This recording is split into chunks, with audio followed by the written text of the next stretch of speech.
नमस्कार. आपल्याला माहीतच आहे, घरातील स्त्री ही सर्वांच्या शारीरिक आणि मानसिक स्वास्थ्याची सतत काळजी घेत असते. त्यामुळे तिच्या मानसिक स्वास्थ्याची काळजी घेणं याला आपण प्राधान्य दिलं पाहिजे. एक स्त्री असल्यामुळे मला हे चांगलंच माहिती आहे की महिलांवर किती जबाबदाऱ्या असतात. मग त्या घरच्या स्वयंपाकाच्या असू द्यात, घरची कामं असोत, मुलांचे शिक्षण, त्यांचं आरोग्य आणि त्याचबरोबर म्हाताऱ्या माणसांच्या तब्येतीची काळजी घेणं किंवा ऑफिसमधील कामं करणं, ह्या सर्व जबाबदाऱ्या पार पाडता पाडता बऱ्याच वेळा स्त्रियांना ताण जाणवतो. आणि वेळेतच हा ताणतणाव कमी करण्याचा आपण प्रयत्न केला नाही तर तो वाढतो. आणि मग कधी कधी आपल्याला एकटेपणा वाटणं, निराश वाटणं, चिंता वाटत राहणं असे प्रॉब्लेम होतात, ज्यामुळे आपली चिडचिड होते आणि कार्यक्षमता सुद्धा खालावते. हॅलो सखी, तुम्हा सर्वांचं आपल्या चॅनलवरती मनपूर्वक स्वागत आहे. तुम्ही कधी असा विचार केला आहे का, आपल्या आजूबाजूच्या स्त्रियांचे मानसिक आरोग्य किती दुर्लक्षित आहे? ती सतत हसते, काम करते, पण तिच्या अंतःकरणात किती वेदना चालतात. ती प्रत्येकासाठी अवेलेबल असते. आई, पत्नी, गृहिणी, कर्मचारी असा प्रत्येक रोल निभावते, पण स्वतःसाठी कधीच अवेलेबल नसते. स्वतःच्या भावनांना, आवडीनिवडींना कधीच प्राधान्य देत नाही. ती नेहमी आनंदी राहण्याचा प्रयत्न करते, स्वतःचे दुःख इतरांपासून लपवते. त्यामुळे लोकांना वाटतं सगळं ठीक आहे, पण तिच्या मनात किती ताण आहे हे कोणी पाहत नाही. बरं, मी हा व्हिडिओ बनवत आहे याचा अर्थ असा नाही की मी परिपूर्ण आहे किंवा मला मानसिक ताण नाही. मी स्वतःसुद्धा सुधारण्याचा, आपल्या डेली लाईफमधला स्ट्रेस कमी करण्याचा प्रयत्न करत आहे आणि स्वतः जे काही शिकत आहे ते तुमच्यासोबत शेअर करत आहे, जेणेकरून तुम्हालाही मदत होईल. तर हा स्ट्रेस जो आहे तो वेळेतच आटोक्यात आणणं गरजेचं आहे. हा स्ट्रेस कसा निर्माण होतो, स्त्रियांचं मानसिक आरोग्य का दुर्लक्षित राहतं आणि त्यासाठी काय करावं, ह्याबद्दल आज आपण बोलूयात. पहिलं कारण आहे बीइंग परफेक्शनिस्ट, म्हणजेच प्रत्येक गोष्ट अगदी परफेक्ट करायची सवय. स्वतःकडून नेहमीच परिपूर्णतेची अपेक्षा ठेवणं, सगळं परिपूर्ण करण्याचा स्वतःवर दबाव टाकणं. सगळं माझ्याकडून बरोबरच झालं पाहिजे, त्याचबरोबर माझ्याकडून घरात किंवा ऑफिसमध्ये कोणतीच चूक झाली नाही पाहिजे असं आपल्याला वाटत असतं. घर, ऑफिस, मुलं, घरातील वयस्कर माणसांची काळजी घेणं या सर्वांसाठी मीच जबाबदार आहे. या सर्वच गोष्टी मला व्यवस्थित मॅनेज करता यायलाच पाहिजेत असं सतत आपल्याला वाटत असतं. म्हणजेच मी चुकली नाही पाहिजे, एखाद्या सुपर वुमनसारखं काम केलं पाहिजे अशी आपली स्वतःकडून अपेक्षा असते. इतरांच्या आपल्याकडून अपेक्षा असतातच, पण आपल्या स्वतःकडूनही खूप अपेक्षा असतात आणि ह्याचा आपल्यावर स्ट्रेस होतो, ताण येतो. दुसरं कारण म्हणजे अपराधी वाटणं. स्पेशली काम करणाऱ्या स्त्रीच्या मनात सतत अपराधी भावना दडलेली असते. मी माझ्या कुटुंबाला पुरेसा वेळ देऊ शकत नाही. ऑफिसच्या जबाबदाऱ्या, डेडलाईन्स, मीटिंग्स यामुळे ती अनेकदा मुलांसोबत वेळ घालवू शकत नाही. घरच्यांसोबत शांतपणे बसू शकत नाही. बाहेरून जी मजबूत आणि जबाबदार दिसते, पण आतून तिला वाटत राहतं की ती कुठेतरी कमी पडते आहे. ऑफिसमध्ये वेळ दिला तर घरासाठी अपराधी वाटतं आणि घरासाठी वेळ दिला तर कामासाठी. ही सततची द्विधा मनस्थिती तिच्या मनावर मोठा ताण निर्माण करते. कोणीही हे समजून घेत नाही की ती तिच्या क्षमतेपेक्षा जास्त प्रयत्न करत असते. सगळं जमवायला हवं या विचारामुळे ती स्वतःला सतत दोष देत राहते आणि हीच अपराधी भावना हळूहळू तिच्या मानसिक आरोग्यावर परिणाम करते. मी एक वर्किंग मॉम असल्यामुळे हा अनुभव काय असतो ते मला माहिती आहे आणि तुमच्यापैकी अनेक जणी याला नक्कीच रिलेट करत असतील याची मला खात्री आहे. तिसरं कारण म्हणजे स्वतःसाठी वेळ न मिळणे किंवा स्वतःसाठी वेळ न काढणे. आपण बहुतेक वेळा अनेक भूमिका एकाच वेळी पार पाडत असतो. कुटुंबाच्या गरजा, जबाबदाऱ्या आणि अपेक्षा सांभाळताना आपण सर्व काही स्वतःच मॅनेज करण्याचा प्रयत्न करतो. या सततच्या जबाबदाऱ्यांमध्ये आपल्या स्वतःच्या गरजा हळूहळू बाजूला पडतात. स्वतःसाठी थोडा वेळ काढणे, मानसिक विश्रांती घेणे किंवा आपल्या भावनांकडे लक्ष देणे आपल्याला शक्य होत नाही. सगळं काम पूर्ण झालं की मग स्वतःकडे पाहू असा विचार करत करत आपला प्रत्येक दिवस निघून जातो. परिणामी आपण सतत बिझी असतो, पण आतून थकलेले असतो. ही सततची स्वतःकडे दुर्लक्ष करण्याची सवय आपल्या मानसिक आरोग्यावर हळूहळू परिणाम करू लागते. चौथं कारण आहे भावनिक आधार कमी मिळणे. आपण स्त्रिया बाहेरून सक्षम, शांत आणि सगळं सहज मॅनेज करताना दिसतो. त्यामुळे आपल्याला भावनिक आधाराची गरज आहे हे अनेकदा कुणाच्या लक्षातही येत नाही. आपला मानसिक ताण बऱ्याचदा सामान्य मानला जातो. अशा वेळी आपल्याला फार मोठ्या सल्ल्यांची नाही तर फक्त ऐकून घेणाऱ्या, समजून घेणाऱ्या एका माणसाची गरज असते. पण प्रत्यक्षात हे तर सगळ्यांच्या आयुष्यात असतं. तू मजबूत आहेस, थोडं ॲडजस्ट कर, अशा प्रतिक्रिया आपल्याला मिळतात. या शब्दामुळे आपल्या भावनांना समजून घेतलं जात नाही, उलट त्या दाबल्या जातात. हळूहळू आपण आपल्या भावना व्यक्त करणं टाळू लागतो, कारण त्या समजल्या जाणार नाहीत याची भीती वाटू लागते. भावनिक आधार न मिळाल्यामुळे मानसिक ताण एकट्यानेच व्हावा लागतो. कुणाशी बोलता न आल्याने आपली अस्वस्थता वाढते, थकवा वाढतो आणि एक अंतर्गत एकटेपणा निर्माण होतो. ह्या सगळ्यामुळे आत्मविश्वास कमी होतो, चिडचिड वाढते आणि कधीकधी स्वतःबद्दलच अपराधी वाटू लागतं. म्हणूनच भावनिक आधार ही लक्झरी नाही, तर ती स्त्रीच्या मानसिक आरोग्यासाठी एक मूलभूत गरज आहे. हे लक्षात घ्या. आपल्या आयुष्यात असं कोणीतरी असणं फार आवश्यक आहे, जिच्यासोबत आपण आपली चिंता, थकवा आणि अनुभव सहजपणे शेअर करू शकू. ही व्यक्ती आई, मावशी, मित्रमैत्रीण किंवा नवरा कोणीही असू शकतो. 5वं कारण असू शकतं आर्थिक स्वावलंबनाचा अभाव किंवा फायनान्शियली डिपेंडंट असणं. जेव्हा आपण फायनान्शियली किंवा आर्थिकदृष्ट्या इतरांवर अवलंबून असतो, तेव्हा आपण आयुष्यातले निर्णय पूर्णपणे स्वतः घेऊ शकत नाही. घर आणि स्वतःच्या गरजा सांभाळताना आपल्याला बऱ्याच वेळा इतरांच्या निर्णयावर अवलंबून राहावं लागतं. त्यामुळे स्वतःसाठी काही निर्णय घेणं आपल्याला कठीण वाटतं. आपण जरी घर, मुलं, संसार नीट सांभाळत असलो तरी आर्थिकदृष्ट्या अवलंबून राहिल्यामुळे आपल्याला मी स्वतः निर्णय घेऊ शकत नाही असं बऱ्याच वेळा वाटतं. साध्या गोष्टी देखील, जसं स्वतःसाठी कपडे घेणं, शिक्षणासाठी पैसे खर्च करणं किंवा एखादा छंद जोपासणं, ह्यासाठी सुद्धा आपल्याला दुसऱ्यांच्या निर्णयावर अवलंबून राहावं लागतं.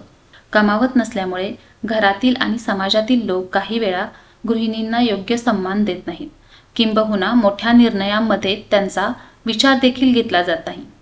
आणि सतत या मर्यादांमध्ये राहिल्यामुळे हळूहळू आत्मविश्वास कमी होतो आणि आपल्याला अस्वस्थ वाटायला लागतं. माझ्या मते 6वं कारण आहे कंपॅरिझन, म्हणजेच तुलना करणे. आपण अनेकदा नकळत स्वतःची तुलना इतर स्त्रियांशी करतो. काम, कमाई, घर, मुलं किंवा दिसणं या बाबतीत. ती सगळं किती छान करते, ती ऑफिस आणि घर दोन्ही कसं जमवते, ती किती कॉन्फिडंट दिसते, असे विचार मनात येतात.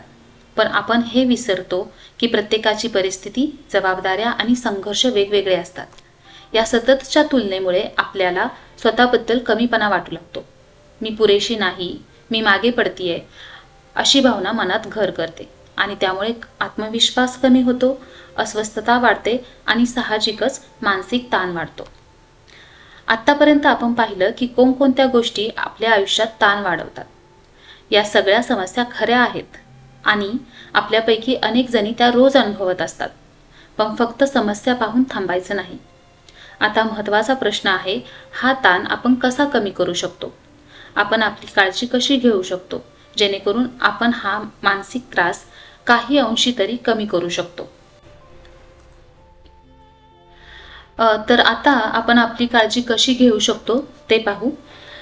ज्या स्त्रियांना परफेक्ट राहायला आवडतं त्यांना असं सांगावंसं वाटतं की आपण अनेकदा स्वतःकडून खूप जास्त अपेक्षा ठेवतो की सगळं काही परफेक्टच झालं पाहिजे. पण खरं सांगायचं तर स्वतःकडून ही अपेक्षा करणंच मुळात चुकीचं आहे. कारण घर, ऑफिस, मुलं, नातेसंबंध हे सगळं एकटीने सांभाळणं, तेही परफेक्ट करणं शक्य नसतं. त्यामुळे मी माझ्या परीने पूर्ण प्रयत्न करतेय, मी माझं 100% देतेय हे स्वतःला सांगा. चूक झाली म्हणजे आपण फेल झालो असं नाही. उलट त्या चुका आपल्याला शिकवतात आणि पुढे जायला मदत करत असतात. डेली लाईफमध्ये इतरांची मदत घेणं ही कमजोरी नसून शहाणपणाचं लक्षण आहे. मदत घेणं हा स्वार्थीपणा नाही, तर स्वतःवर प्रेम करणं आहे. कारण लक्षात घ्या, इतरांप्रमाणे आपल्याकडेही 24च तास असतात आणि एकट्या व्यक्तीने दररोज सर्व काही कामं वेळेत आणि चोखपणे पार पाडणं कठीण तर आहेच, स्ट्रेसफुल देखील आहे.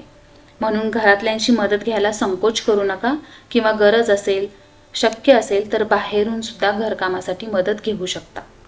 आता ज्यांना अपराधी वाटतं, गिल्टी वाटतं, स्पेशली तुम्ही जर वर्किंग वुमन असाल तर कधी कधी मनात उगाचच अपराधीपणाची भावना येते.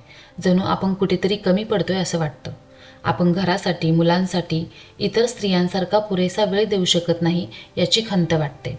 आपण आधी म्हटल्याप्रमाणे आयुष्यात आपण एकाच वेळी खूप भूमिका निभावत असतो. आई, बायको, सून, मुलगी, बहीण, आत्या ऑफिसमध्ये कर्मचारी या सर्व भूमिका एकाच वेळी परफेक्ट निभावणं कोणालाच जमत नाही. आपल्याला गोष्टी प्रायोरिटाईज कराव्या लागतात. काही दिवस काम जास्त महत्त्वाचं असतं तर काही दिवस घर आणि घरातील माणसं. ऑफिसमध्ये जर काम जास्त असेल तर कामाला महत्त्व द्यावं लागतं. मुलांच्या एक्झाम्स आहेत, घरात कुणी आजारी असेल तर त्यावेळी त्यांची काळजी घेणं, त्यांना वेळ देणं गरजेचं असतं. म्हणून एकाच वेळी सगळ्यांना वेळ देणं शक्य नसतं. ते स्वीकारा आणि गोष्टी प्रायोरिटाईज करा. स्वतःला सतत दोष देण्याऐवजी थोडं थांबा, स्वतःला समजून घ्या आणि स्वतःलाच सांगा की जेव्हा जेव्हा गरज असते तेव्हा तेव्हा मी माझ्या माणसांसाठी अवेलेबल असते. तुम्ही किती वेळ देता यापेक्षा तो वेळ तुम्ही कसा आणि किती मनापासून त्यांच्यासोबत घालवता हेच खरं तर महत्त्वाचं आहे असं मला वाटतं. आता आपण बोलूयात पुढच्या मुद्द्याकडे. आपण ह्या धावपळीच्या जीवनात स्वतःसाठी वेळ काढायचाच विसरून गेलोय.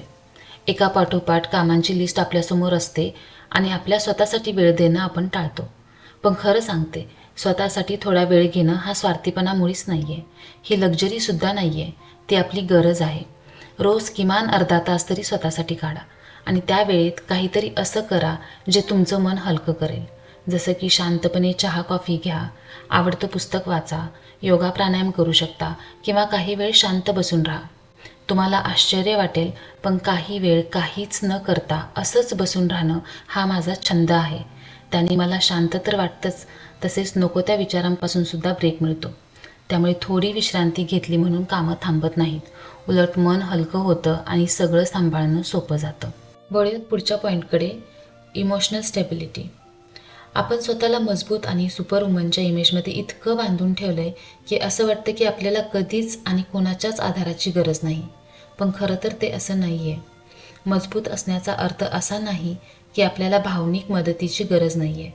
मनातलं सगळं एकटीने सहन करण्याची गरज नाही. कधीकधी कुणाशी तरी मनमोकळं बोलणं खूप गरजेचं असतं. तुमच्या भावना महत्त्वाच्या आहेत, त्या चुकीच्या नाहीत आणि त्यांचा आदर करणं गरजेचं आहे. तुमच्या आयुष्यात अशी एक विश्वासू व्यक्ती असणं खूप गरजेचं आहे.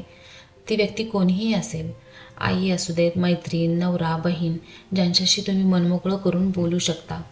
बोलल्याने सगळे प्रश्न लगेच सुटतील असं अजिबात नाही, पण मनावरचं ओझं नक्की हलकं होतं आणि तेच आपल्यासाठी खूप महत्त्वाचं आहे. आता ज्या महिला फायनान्शियली डिपेंडंट असतात त्यांना सतत असं वाटत राहतं की आपण पैसे कमावत नाही म्हणून आपली किंमत कमी होती आहे, लोक आपल्याला पुरेसा आदर देत नाहीत. कारण मीही या फेजमधून गेलेली आहे आणि असं वाटणं साहजिक आहे. पण खरं सांगू, तुम्ही घरासाठी, नात्यांसाठी दररोज जे करता त्याला कोणतंही मोजमाप नाही. त्या मेहनतीचा तुम्हाला पगार मिळत नसला तरीही त्यावरच सगळं आयुष्य उभं आहे.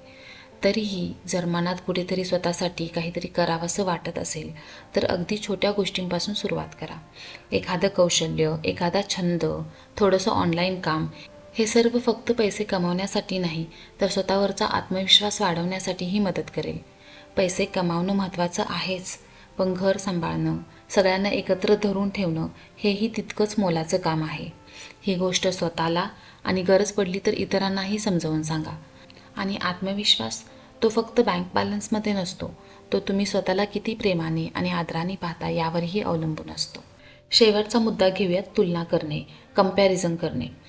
स्वतःची तुलना इतरांशी करणं हे मानसिक त्रासाचं एक मोठं कारण आहे आणि आजकाल सोशल मीडियामुळे ते आणखी वाढत आहे.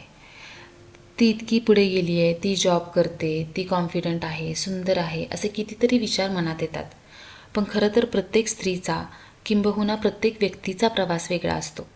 कुणी करिअर सांभाळत असतं, कुणी घर, कुणी मुलं, तर कुणी सगळं एकट्याने सांभाळत तारेवरची कसरत करत असतं. प्रत्येकाला मिळालेल्या जबाबदाऱ्या, संघर्ष आणि संधी वेगळ्या असतात. प्रत्येकाचं फॅमिली बॅकग्राऊंड आणि भूतकाळ वेगळा असतो. त्यामुळे इतरांशी तुलना करणं मुळातच योग्य नाही. आणि सोशल मीडियावर जे दिसतं ते पूर्ण सत्य नसतं. तिथे थकवा दिसत नाही, रडणं दिसत नाही, एकटेपणा दिसत नाही. फक्त जिंकलेले क्षण आणि हसरे चेहरे दिसतात. म्हणून इतरांकडे पाहून स्वतःला कमी लेखू नका. एकदा स्वतःकडे वळून बघा. मी किती काही सहन केलं आहे, किती वेळा पडून पुन्हा उभी राहिली आहे, किती बदल स्वीकारलेत हे सगळं आठवा. इथंपर्यंत पोहोचण्यासाठी किती कष्ट, मान अपमान सहन केलेत हे विसरू नका. कालपेक्षा आज तुम्ही थोड्या अधिक मजबूत, अधिक समजूतदार झाल्यात, हेच खरं यश आहे. आणि एक गोष्ट रोज स्वतःला नक्की सांगा, मी पुरेशी आहे. माझा वेग कमी असला तरी चालेल, माझा मार्ग वेगळा असला तरी चालेल. बागेतली फुलंही सगळी एकाच वेळी उमलत नाहीत, तरीसुद्धा प्रत्येक फूल सुंदर असतं आणि प्रत्येकाच्या सौंदर्यात एक वेगळेपण असतं. आज आपण ज्या विषयावरती बोललो त्याला अनुसरून त्याला रिलेट करणारी एक कविता माझ्या वाचनात आली. ती कुणी लिहिली आहे मला माहीत नाही, पण मी ती तुम्हाला वाचून दाखवते. ती स्ट्रॉंग म्हणून जन्माला नाही आली, ती स्ट्रॉंग बनली. कारण रोज काहीतरी मोडलं आणि रोज तिलाच स्वतःला सावरावं लागलं. कधी शब्दांनी दुखावलं, कधी अपेक्षांनी थकवलं, कधी शरीराने साथ दिली नाही तरीही ती थांबली नाही. ती रडते पण रडूनही उठते, ती थकते पण थकूनही चालते. स्ट्रॉंग असणं तिचं चॉईस नाही, ते तिचं रोजचं सर्वायवल आहे. आज इथेच थांबूयात. आय होप तुम्हाला आजचा व्हिडिओ आवडला असेल. पुन्हा भेटूयात एका नवीन व्हिडिओमध्ये एका नवीन विषयासोबत. तोपर्यंत स्वतःची काळजी घ्या, आनंदी राहा. धन्यवाद.